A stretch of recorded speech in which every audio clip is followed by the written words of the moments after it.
Here's what you need to know about the threats shaping your week this July 10th, 2026.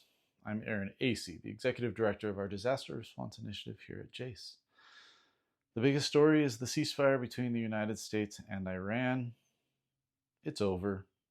President Trump said so on July 8th, and U.S. forces followed up by striking roughly 90 targets inside of Iran.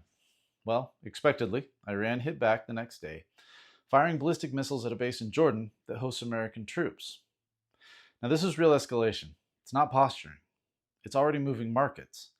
Oil jumped more than 4% in a single day, just on the fears that the Strait of Hormuz could be choked off. Now, if that happens, you can expect gas prices that already rose by 40% earlier this year, to likely climb again. Now, there's also a homeland angle. According to CISA, the FBI, and the NSA, Iranian-linked hackers continue actively probing water, energy, and government computer systems inside the United States. And some of those intrusions have already caused real disruptions.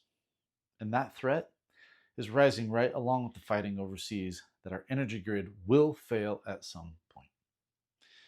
Now, you remember the DHS warning that US-Iran conflict raises the risk of lone actor violence and hate attacks here at home? Now, no new formal warning has been issued this week, but analysts say the same conditions are back in play, and probably worse now, as the animal that is extremist ideology is getting backed into a corner.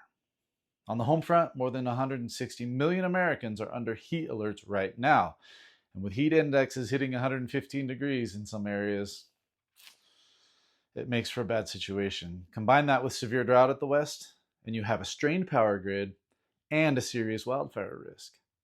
At the same time, foreign hackers are probing that grid. So make plans for those threats now. All right, on a public health track, the CDC is following cyclosporiasis, an outbreak that has now hit about 145 people across 17 states, plus an E. coli outbreak, which has been linked to frozen blueberries. Now, these stomach illnesses cause extreme dehydration, fever, achy bodies, and in some patients can cause life-threatening conditions. So wash your veggies, wash your hands, make sure you drink clean water. Now, overseas, an Ebola outbreak, which we've talked about before in the Congo and Uganda, has already produced one imported case to the US. But the CDC says the domestic risk remains low. So the bottom line, there is no specific attack on American soil identified this week. And honestly, I shudder to think about the day when I finally need to announce one. But the overall picture is scary, and it's moving in the wrong direction. So here's today's action item. Test your backup communications. With hackers targeting infrastructure and heat straining the grid, take an extra hour today to confirm that your family has a way to reach each other if the power or the cell networks go down. Stay informed. Stay prepared. And we'll keep watching this so you don't have to. See you next time.